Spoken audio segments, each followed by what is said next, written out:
BTN Live, and very pleased to turn our focus now to Rutgers football. And to do that, we head to Columbus, oddly enough, which is where we find Chris Ash, the new head coach of the Scarlet Knights, who, of course, is also staying on with Ohio State through the bowl game.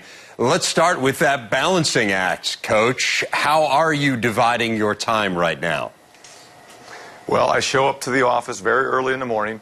I focus on stuff I need to do for Rutgers and make calls. I return emails, take notes on things that I need to get done.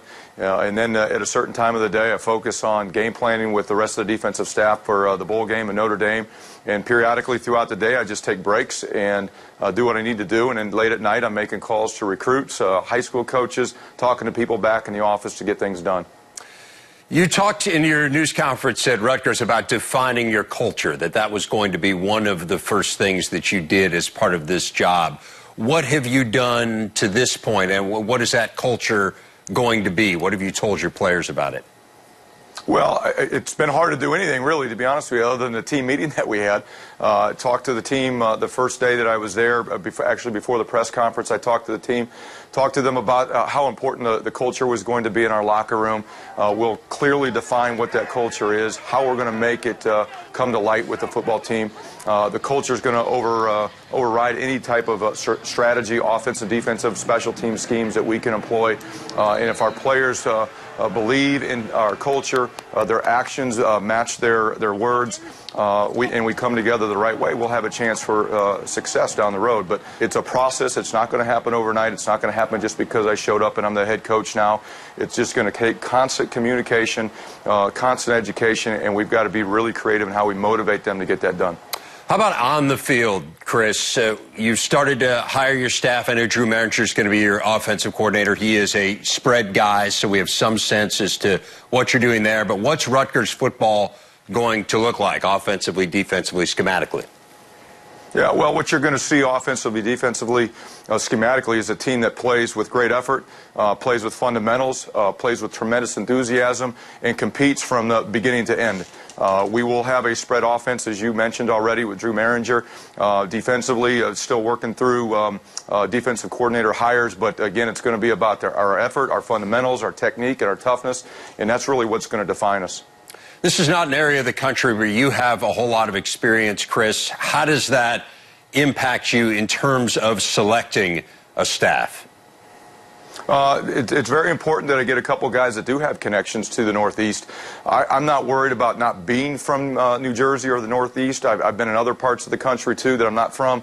I think I've done a great job of building relationships and recruiting and having success. So it's about being myself. It's about being straightforward and honest. But it is important that I get a couple guys on staff that have connections in that area, know high school coaches, know players, know the key people that we need to know to help us in recruiting. What have you done aside from that to start making recruiting inroads? I mean, you made no secret of it in your news conference. Everybody knows how important it is to keep New Jersey kids in the state, and yet it's been a challenge through the years. What have you done to start that process here? Yeah, you're absolutely right. It's easier said than done. But I am talking to high school coaches every single day. I've got about 3 or 4 high school coaches that I target in different parts of the state that I'm calling, I'm communicating with, talking to them about how we can build a relationship, how they can help us, how we can help them. And I'm talking to recruits every single night, too. But I'm actively going through and identifying coaches and calling them every single day and trying to start that relationship that will be important for the long-term success that we're going to need to have at Rutgers. One thing that I think is really interesting, Chris, is that, and Maryland did the same thing in hiring DJ Durkin, you are someone who has been in this division, just as DJ has been in this division. You know how challenging it is in the Big Ten East. You obviously know Ohio State inside and out, but certainly aware of how good Michigan is, how good Michigan State has been, what Penn State is trying to do. How do you think that familiarity helps you get this program to where you want it to be? Well, the good thing is this is my third school here in the Big Ten, so I have a pretty good idea of both the Eastern and the Western Division and what it's going to take to compete in this league. I know the coaches that are in this league. I know how they build their programs. I know their recruiting footprint. I know what they're going to do offensively and defensively. I know how we're going to need to train our guys to be able to compete on the field week in and week out. I think that's a big bonus. I'm not walking into a league that I don't have any idea on the teams, the coaches, and what it takes. And this is my third stop, and I have a pretty good idea of what it's taken at Ohio State and at Wisconsin to have success. You have been around some great coaches. Urban Meyer is one of them, but you have a track record of being around a number of very successful head coaches. So I know you take a little piece from each one of those guys along the way to kind of define who you're going to be. What's the biggest thing that you took from Urban that you're going to try to implement at Rutgers? The biggest thing that I learned from Urban was the investment into the players. There's not a decision made in this football program at Ohio State that doesn't talk about, one, does it help us in recruiting? Two, does it help our players reach their full potential? And a lot of people say that, but his actions really support that. And that's probably the number one thing I've learned from Urban, that how important it is to invest everything you've got to help your players reach their full potential. I'd be remiss if I didn't ask you a little bit about Ohio State, given that you're there right now and that you made the commitment to stay on and be a part of the bowl preps for a big game against Notre Dame. What's the biggest challenge of going against what is a really explosive and talented Irish offense? There are many challenges, but yes, they are a very good football team. They're good up front. They can run the ball. They got a deep threat in Fuller.